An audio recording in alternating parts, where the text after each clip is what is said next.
everyone, and welcome back to another episode of Bobble Pod. We are now on episode 17 of season 3. Wow, how time is flying. This year, I feel, is just going by so fast. It's unbelievable. And we are going to talk about something that's quite hot right now. A person who's hot right now, which is the episode of this is called The Banning of Andrew Tate from Social Media. Don't worry, I'm not going to be defending Andrew Tate in any shape or form. But I think the action of him being banned from social media raises a couple of questions, because a few people have come up to me and asked me for my opinion and said, what do you think about this in terms of legislation and other things that are policed on social media channels? Obviously, having worked as we work directly with social media platforms, obviously we work more from a paid perspective. We still monitor everything that happens from an organic perspective. But before I continue, as always, don't forget to like, follow, and subscribe to the podcast on all our podcast channels. And if you're on YouTube, hello YouTube. Don't forget to like, follow, leave a comment. A positive comment, please. And click on the bell notification to get updated on our episodes that come out every Tuesday. So on this one, I want to talk about the banning of Andrew Tate. In a previous episode, I can't remember which one now, I talked about the strategy that Andrew was running. And ironically, I think it was only a couple of weeks after that, he got banned from social media. But I talked about the strategy of how his content was everywhere, like snippets and context and stuff. Now, following that, he got banned from all major streaming platforms, YouTube, Instagram, TikTok, Facebook, Twitter, all of them. And it all came as one go. Now, he has himself to blame for his own actions. And one thing we were talking about this just before we started recording. We always do like a little bit of a run through, talk about the different... basically, Callum tells me what I can and can't say to help his editing. Is that right? It's more to make sure we don't get into trouble with the law and keep the podcast friendly and safe. That's all. Basically, he doesn't want the same thing that happened to Andrew Tate to happen to me. There we go. Correct. Yeah. Correct. But it's good. But that's the thing. And so for someone in that position, should have known that. You know what I mean? Like we were talking about a previous episode that will come out, I think, previous this episode 16, where I give an unpopular opinion and you have to edit some stuff because I give my opinion and we talk about it there and then. But it's only after we get into the editing of the podcast and we realize actually we need to reword or say something a bit different. And I agree with it. And that's why it's good to have a producer as good as Callum and a videographer like, Josh, who gives me insights and opinions and feedback on the video elements of stuff, because then we know how to structure things and how to word things more importantly. So, again, I want to talk about like with the ban of Andrew Tate. Do I agree with a lot of Andrew Tate's content? No. There's some content I thought was good. For someone who comes from someone who I dealt with depression during my time on dialysis, and I know what it took for me to get out of that spiral, because it can be a downward spiral for you if you get caught into that, unless you have some positive elements. And things that helped me get out of it was trying to be active, getting out and about, having Bobble Digital as a business to focus on. And there's some things he talks about around about kickboxing and, using that, going to the gym, having a stronger mentality elements, which I think is positive. And men or women need to hear, because it's not just subjective to gender. That's just general advice. And if I go into TikTok or Instagram or LinkedIn, I see similar kind of advice on. So it's there. And this is one thing I want to get down to. Whether you agree or don't agree with Andrew Tate, there's a thing called freedom of choice. Now, you have the choice to listen to what music you don't want to listen to. You have the choice of what political party you want to follow or not follow. You have the choice of where you want to work, where you don't want to work, the supermarket you want to go to and don't want to go to for whatever reason, whether it falls at ethics or values. But you also have the choice to listen and read content or watch content, but also not listen to that content. And I think with Andrew Tate, it's subjective to a way that I talked about this in a post on LinkedIn with someone credit. I was like, I agreed with someone who was 50-50 saying he agreed with the same thing about some of the stuff he says is motivational, which is good. But what he says about women, I'll be honest with you, is barbaric. That's not how I was growing up. I grew up with 5 sisters and I would never speak or discuss a woman about that. And I support, the feminine movement extremely well. We've got some amazing team members within Bubble that, support amazing causes like the LGBTQ plus community. And I'm all for it, and I support it because I know what my sisters went through. So I have hands-on experience, and I've been subject to like racism and abuse for my religion, the color of my skin, me having longer hair when I was a kid, saying I should be in a girl's bathroom. Not that I'm here to talk about that, but I understand that point of view of being subjective and, fingered out for something that you shouldn't really be.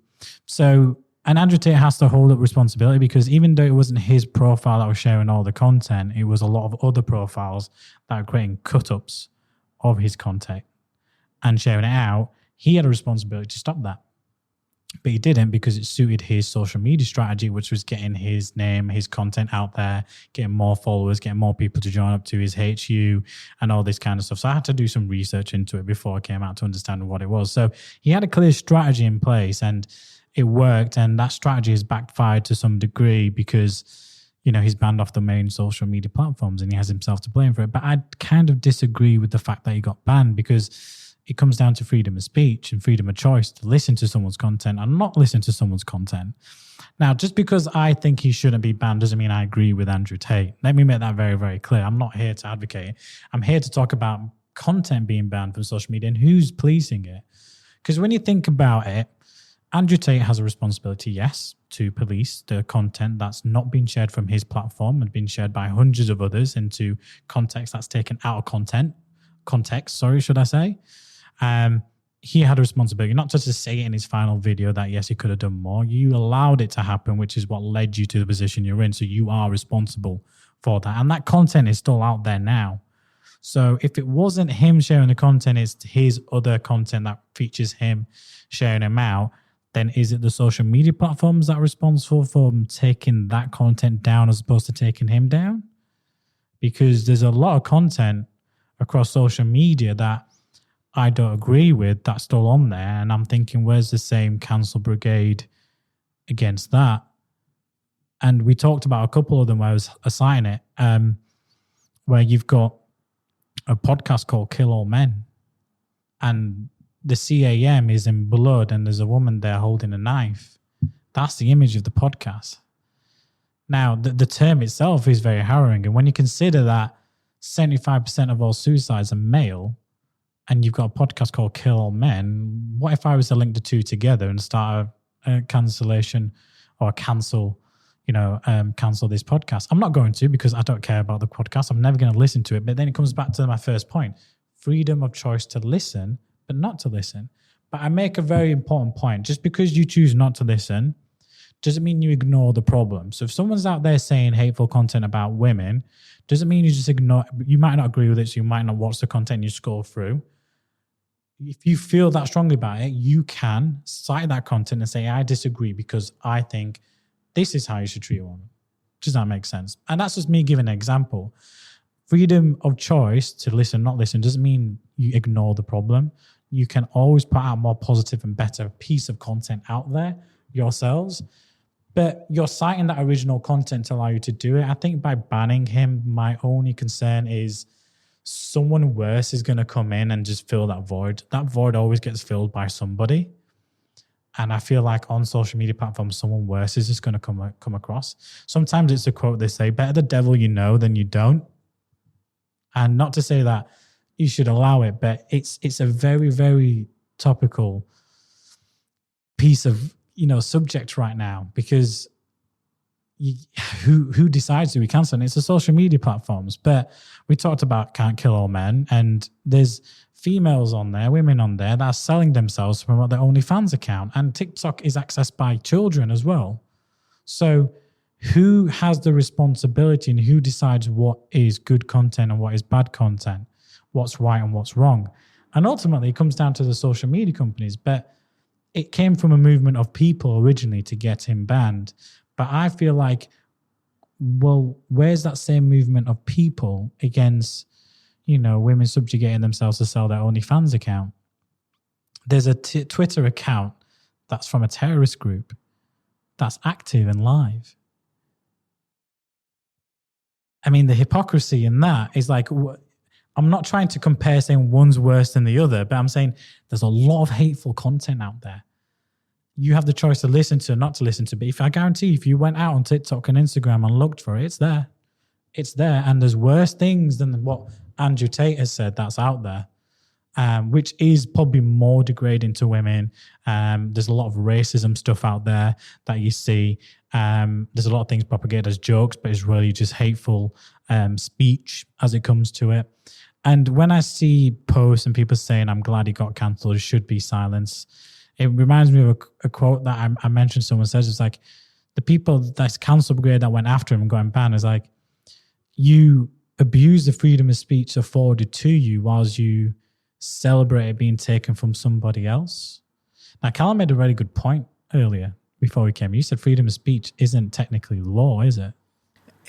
From my understanding, it isn't technically law. There's nothing written into law that says you can say whatever you want to say. There's laws that protect a person's identity, a person's business. You know, there's laws around that in the sense of how you say something could inflict damage on somebody, somebody's public image as such, or a business image. So you have to be, that there isn't such thing as free speech specifically. It's more, there's rules and there's laws around to protect businesses and protect people so that they can, they can go about their lives and run organisations. And yeah, because if someone was out there saying bad things about Bold Digital, which were unjust and unfound, I would want to defend it. And you have every right to say it. And there needs to be a lot more fact checking. I think that's what happened to Trump as well, because he was saying a lot of outlandish stuff and then he got banned. But then again, I kind of disagreed with Trump getting banned from Twitter. I was like, yeah, just fact check it. But I think it's on the social media companies, not on the people. I think you're allowed to share your opinion. Now, I think in my last few episodes, I mean, we've been, I want to say joking about it, but we've been talking about how some of the stuff I said about, obviously, when it was episode about, what a recession means for your business, and I talked about the incompetence of government and the people and leading. And you can say that because parties and stuff say that about that. I think in my episode prior to this, where I give my unpopular opinion on, marketing and what I think works, I said a few things that were probably teetering a little, but you have to say a couple of things that spark interest. Otherwise, it's all just mundane general content. Now, the focus of Bubble Pod, and always will be the focus of Bubble Pod, is to educate and me to give my opinion on certain elements. Now, the only reason I'm talking about this one, the banning of Andrew Tate on social media, because if it was Andrew Tate got, kicked out of this country or whatever, I don't care. It's got nothing to do with me. But he's been banned on a platform which I spend a lot of my time on, which I educate people on how to use. It's social media. And I think it raises more of a bigger question in terms of who decides what? If the same social media platforms decide that Andrew Tate should be banned, okay, you agree with it, it should be banned, they're their platforms. But are we going to ask Spotify to take down this podcast called Kill All Men? Are we going to ask Twitter to take down any hateful groups on Twitter and groups like that? Are we going to subjugate content where women exploiting themselves to promote their OnlyFans accounts? Are we going to go after all the racist comments and racism posts and content across social media? It's consistency, I think the word I'm looking for. Consistency. So when you see one thing banned, and the examples I've given, I think, are worse, in my opinion, than what Andrew Tate got banned for. But as I said at the start, he is culpable for his actions. It's his content that was being cut up and shared. Now, if someone went out and started cutting up some of my content on the last few episodes and I start seeing it, I'm going to report it. I'm saying, no, that's taken out of context. I've not watched the full 20, 25-minute podcast episode in terms of what I was talking about, how that was being transferred over. They've taken a subsection out of what it is. The biggest example I can give is what happened recently, which was with Boris Johnson, where he was talking about £10, you can save 10, with a new kettle, you can save £10 in energy bills a month. And he was using that as an example. He wasn't actually saying, Boris Johnson wasn't actually saying, go out and buy a new kettle and save £10 a year on your fuel. That's just stupid. Come on, everybody knows that's not it. But a lot of people saw that and was like, well, that just shows what kind of an idiot buffoon he is. Not that I support Boris Johnson, and you know